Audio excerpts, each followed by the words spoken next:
प्रिय छात्र छात्राओं, आज के इस ऑडियो क्लास में एक बार फिर से आप सबका स्वागत है। मैं doctor Akhilesh Kumar, associate professor Hindi विभाग, HD जैन कॉलेज आरा। स्नातक खंड 3 हिंदी प्रतिष्ठा के छठे पेपर में हम लोग काव्य शास्त्र का अध्ययन कर रहे हैं,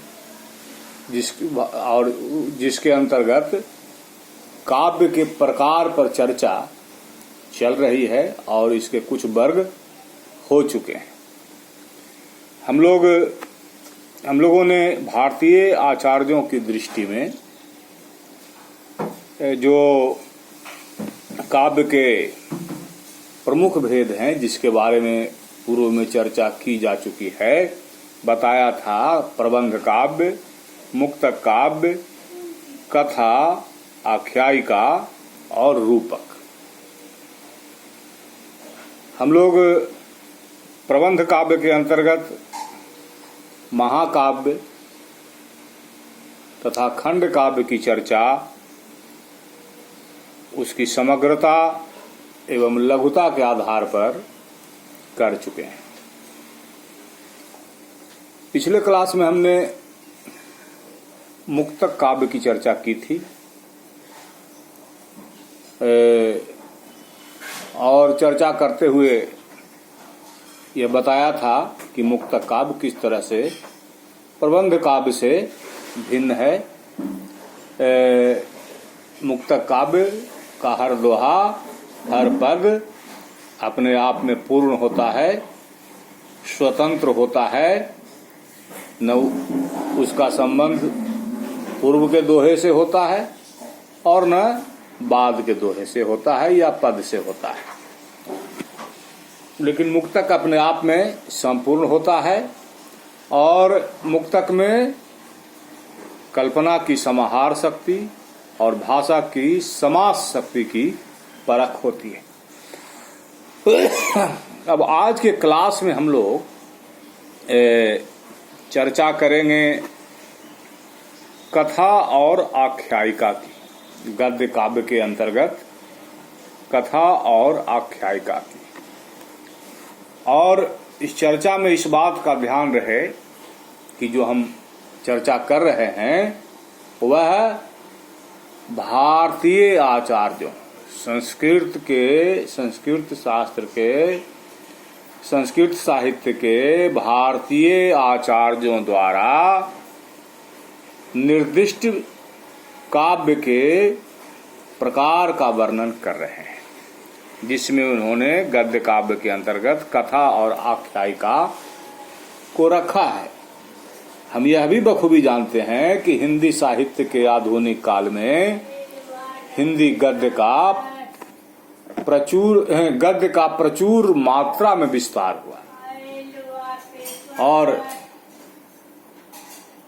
उसके कई विभाग हुए। कहानी, उपन्यास, नाटक, निबंध, आलोचना, जीवनी, रेखाचित्र, रिपोर्टाज आदि आदि अनेक भेद हुए। तो उसकी भी चर्चा समयानुसार हम करेंगे। अभी हम भारतीय आचार्यों द्वारा जो काव्य के प्रकार बताए गए उसकी चर्चा कर रहे हैं और गद्य काव्य के अंतर्गत कथा और आख्यायिका को इन लोगों ने स्वीकार किया है। अब एक एक करके हम लोग देखेंगे कथा और आख्यायिका को। कथा क्या है और आख्यायिका क्या है, और क्या कथा और आख्यायिका दोनों एक ही है? सभी आचार्य ऐसा नहीं मानते हैं।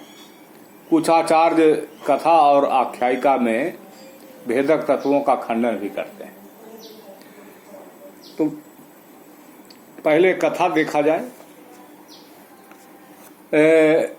कथा का सर्वप्रथम वर्णन भामह के काव्यालंकार में प्राप्त होता है।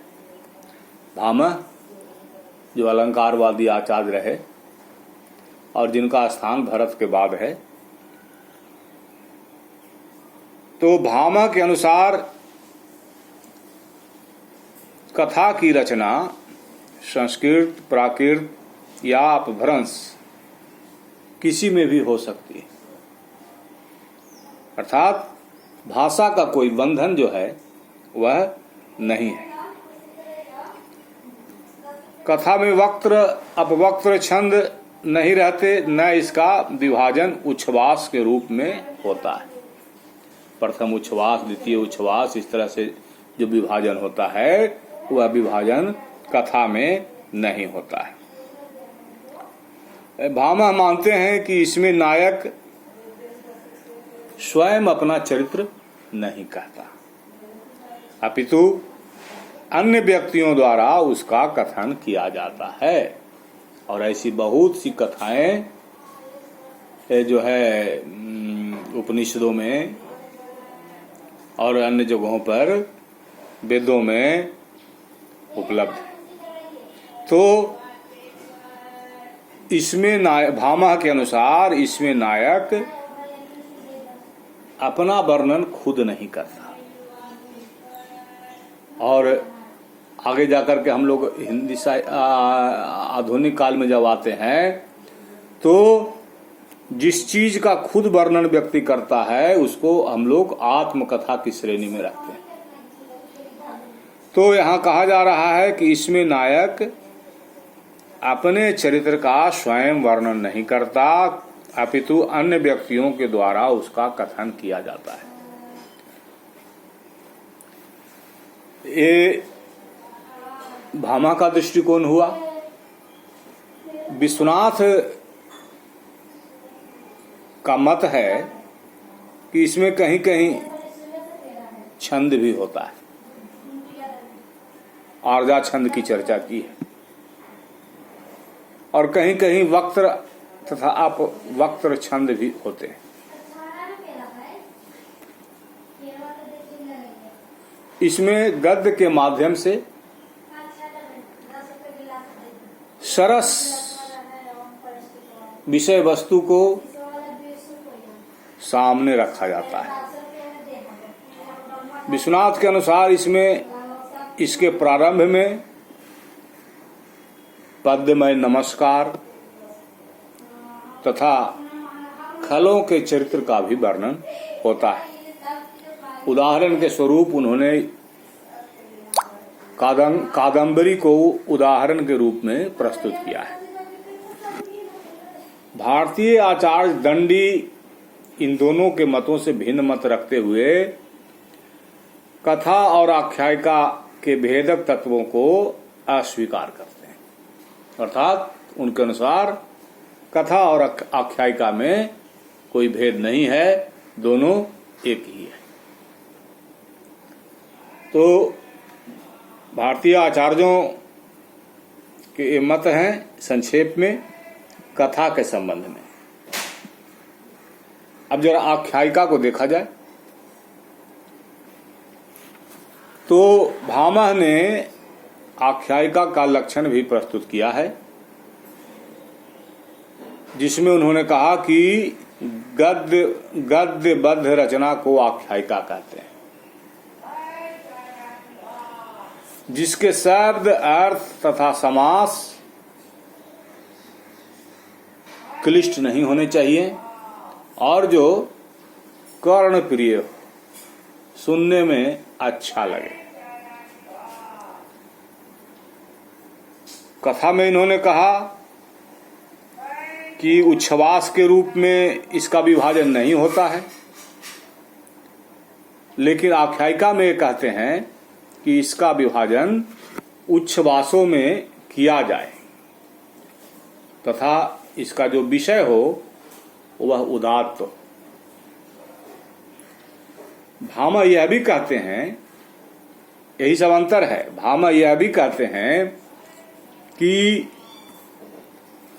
आख्यायिका में नायक अपना वृत्त स्वयं कहे, अपनी कथा स्वयं कहे, जबकि कथा में भामह कहते हैं कि नायक अपना चरित्र नहीं सुनाएगा, बल्कि अन्य व्यक्ति के माध्यम से, अन्य व्यक्ति लेखक ही होगा, के माध्यम से उसकी कथा सामने आनी चाहिए। लेकिन आख्यायिका में भामा कहते हैं कि नायक अपना वृत्त, अपनी कथा स्वयं कहे, खुद कहे, तथा समय समय पर छंदों में भावी घटना की सूचना भी दी जाए। यानी जगह जगह पर छंदों का प्रयोग भी होना चाहिए। आगे भामा कहते हैं कि इसमें कन्या हरण, कन्या का हरण जो पहले चलता रहा है और जिसके संबंध में प्रचलित है कि जाकी बिटिया सुंदर देखी ताही पे जाई धरी तलवार। कुछ युद्ध तो सिर्फ कन्याओं के लिए हो जाते थे, सुंदरता का बखान होना चाहिए। और हमने पद्मावत की कथा में भी देखा है कि पद्मावती के सौंदर्य के बारे में जब अलाउद्दीन को पता चलता है तो उसको प्राप्त करने की योजना वह बनाता है और चित्तौड़ के राजा रत्नसेन के साथ उसका युद्ध भी होता है। और युद्ध भी इतना भयंकर होता है कि पद्मावती और नागमती दोनों रानियां जौहर व्रत लेती हैं, आग में कूद जाती हैं अंत में, तो अपने सतीत्व की रक्षा करने के लिए, अपने मर्यादा की रक्षा करने के लिए। तो भामा कहते हैं कि इसमें कन्या हरण, प्रेमियों का युद्ध कभी कभी होता है। पद्मावत के प्रसंग में तो पद्मावती विवाहिता थी रत्नसेन की। कभी कभी एक कन्या के दो प्रेमी होते हैं तो उसके कारण आपस में टकराव हो जाता है। तो भामा कहते हैं कि कन्या हरण, प्रेमियों का युद्ध एवं वियोग का वर्णन किया जाए। वियोग सुन करके पहले प्रेम का भाव पैदा हो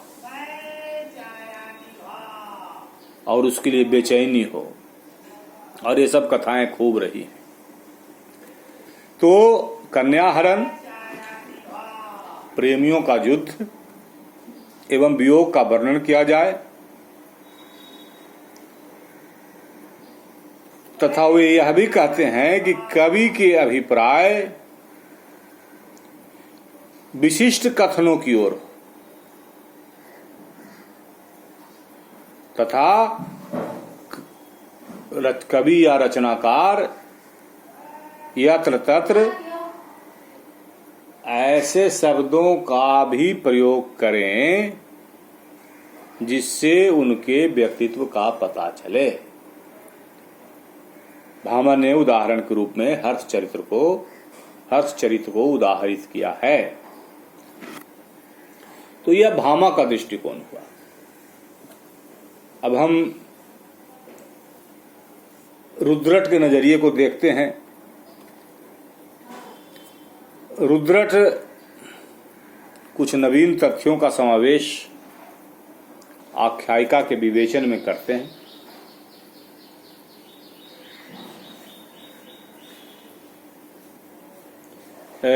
इनके अनुसार इसमें कवि गुरु एवं देवता की वंदना करने के बाद अन्य कवियों की प्रशंसा करते हुए रचना प्रारंभ करें, इनका यह कहना है।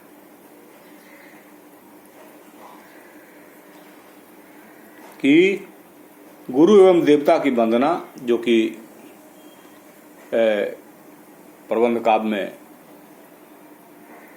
हम लोग जिसको मंगलाचरण कहते हैं, और जो 3 तरह का होता है, आशीर्वादात्मक, वस्तु निर्देशात्मक या नमस्कारात्मक, 3 तरह का होता है। तो उसी के नजरिए से रुद्रट कहते हैं कि कवि जो है गुरु एवं देवता की वंदना करने के बाद अन्य कवियों की प्रशंसा करे, चाहे वे उसके समकालीन कवि हों, चाहे वे उसके पूर्ववर्ती कवि हों। अन्य कवियों की प्रशंसा करते हुए रचना का प्रारंभ करे, ऐसा रुद्रट कहते हैं।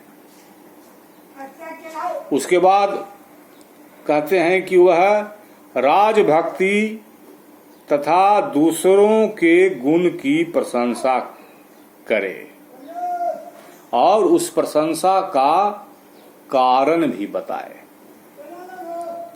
हम लोग जानते हैं कि संस्कृत के आचार्य का वह समय था जब राजतंत्रीय व्यवस्था थी, तो इसलिए राजभक्ति की बात कही गई। फिर आगे कहते हैं रुद्रट कि कवि को गद्य में अपने वंश का वर्णन भी करना चाहिए। पहले उच्छ्वास के अतिरिक्त शेष उच्छ्वासों के प्रारंभ में प्रस्तुत अर्थ की सूचना के लिए, अर्थात उसमें जो आप कहने जा रहे हैं, तो उसका निर्देश आप श्लेष युक्त 2-4 आर्गा छंद में कर दें, यानी भूमिका बता दें कि इसमें हम क्या कहने जा रहे हैं। तो यह रुद्रट का दृष्टिकोण हुआ। विश्वनाथ, आचार्य विश्वनाथ गद्य काव्य के और भी 4 प्रकार बताते हैं।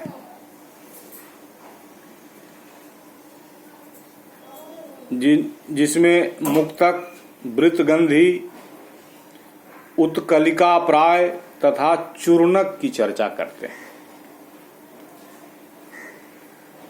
मुक्तक समास रहित होता है तथा वृत्तगंधी के में पद्य के भी अंश होते हैं, गद्य और पद्य। गद्य और पद्य के अंश होते हैं। और तीसरा और चौथा जो है उत्कलिका प्राय और चूर्णक, इसमें क्रमशः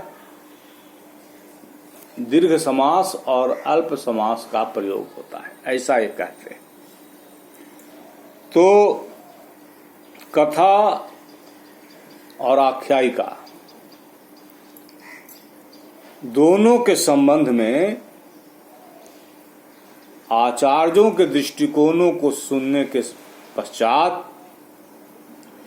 यह स्पष्ट होता है कि दोनों में कुछ अंतर है। आचार्यों ने दोनों में कुछ अंतर माना है। भले ही दंडी कथा और आख्यायिका में भेदक तत्व को स्वीकार नहीं करते हैं, लेकिन भामह, रुद्रट और विश्वनाथ इसमें भेद बतलाते हैं। और जैसा कि हमने आरंभ में ही कहा कि हिंदी गद्य का विकास हिंदी साहित्य के आधुनिक काल में हुआ और हिंदी साहित्य के आधुनिक काल की यह सबसे महत्वपूर्ण घटना है, जिसमें गद्य जो है, गद्य का पूरा विस्तार हुआ, पूरा विकास हुआ और कई खंड हुए और सबके अलग अलग अर्थ, सबकी अलग अलग परिभाषाएं निर्धारित हुई। तो उन सब की चर्चा का जब समय आएगा तो उनकी भी चर्चा होगी। वह भी जो है इसी पेपर में साहित्यालोचन के अंतर्गत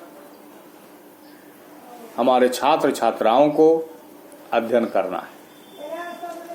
अभी हमने संस्कृत के भारतीय आचार्यों ने काव्य के जो प्रकार मोटे तौर पर माने हैं उसकी चर्चा की है और उस चर्चा के क्रम में हमने प्रबंध काव्य के अंतर्गत महाकाव्य और खंड काव्य की चर्चा की। उसके बाद पिछले क्लास में हमने मुक्तक काव्य की चर्चा की। आज हमने गद्य काव्य के अंतर्गत कथा और आख्यायिका की संक्षिप्त चर्चा की। अब इन चर्चाओं के उपरांत जो शेष रह जाता है वह रह जाता है रूपक। रूपक का अध्याय बड़ा है और वह दृश्य काव्य है। नाटक प्रेक्षागृह में प्रेक्षक नाटक का आनंद लेते हैं, अपने नेत्रों से देखते हैं अभिनय को, अभिनय कला को, संवाद को, साज सज्जा को, विभिन्न प्रकार के हाव भाव को। तो काव्य के प्रकार के अंतर्गत भारतीय आचार्यों की दृष्टि में जिन जिन की चर्चा होनी चाहिए थी उसमें से रूपक को छोड़कर शेष की चर्चा हो गई। हम संक्षेप में कथा और आख्यायिका के संबंध में एक बार फिर से यह बतला दें कि कथा के संबंध में भामा ने कहा कि इसकी रचना संस्कृत, प्राकृत या भ्रंश किसी में भी हो सकती है और उनके समय तक यही भाषा थी। अपभ्रंश की अंतिम अवस्था से हिंदी का विकास हुआ है। तो उस समय के आचार्यों के समय में जो भाषा थी उसकी चर्चा उन्होंने की है। उन्होंने कहा कि नायक अपने चरित्र का वर्णन खुद नहीं करेगा बल्कि अन्य व्यक्ति के माध्यम से होगा। आचार्य विश्वनाथ ने कहीं कहीं छंद विधान की बात कही तथा विषय वस्तु को की सरसता पर बल दिया। पद में नमस्कार की चर्चा की और दुष्टों के चरित्र की चर्चा भी करने की बात कही। दुष्टों की चर्चा के चरित्र की चर्चा इसलिए की जाती है ताकि उसके दुष्प्रभाव से बचा जाए और व्यक्ति सज्जनता को ग्रहण कर सके। आख्यायिका में भिन्नता हो जाती है। भिन्नता हो जाती है कि इसमें जो है उच्छ्वास होते हैं। उच्छ्वासों में यह आख्यायिका विभाजित होती है और विभाजित होने का मतलब ही है कि कथा लंबी होती है। इसका विषय उदात्त होना चाहिए और नायक अपना वृत्त स्वयं कहे, ऐसा कहा है भामह ने। कन्याहरण, प्रेमियों के बीच युद्ध,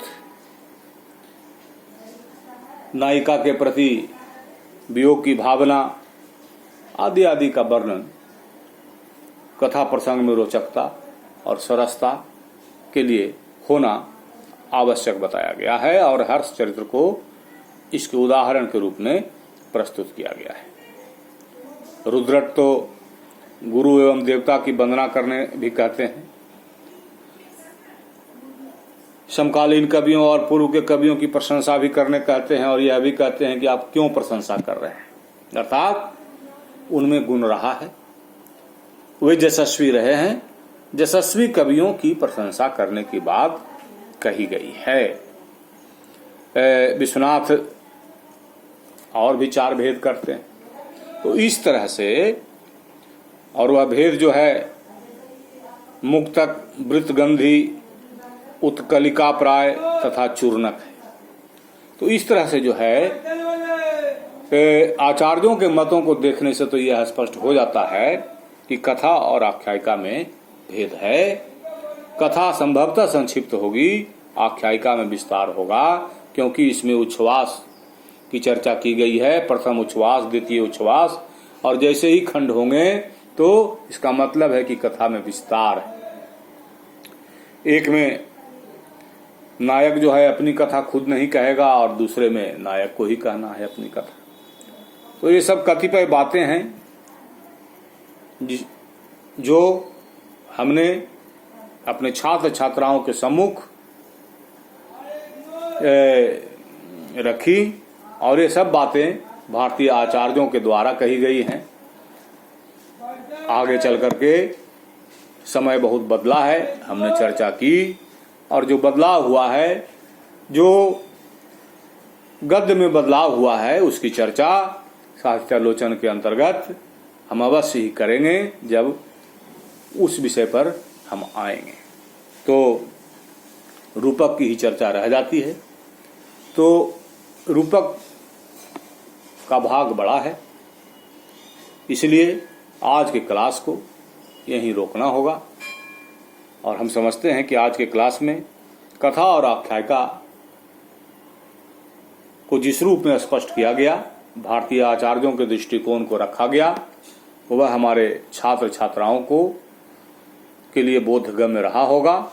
हमारे छात्र और हमारी छात्राएं निश्चय ही इसे आसानी से समझ पाई होंगी। तो आज के लिए इतना ही। इस आगे हम अगले क्लास में आगे के विषय के साथ आपके सामने पुनः उपस्थित होंगे। तब तक के लिए धन्यवाद।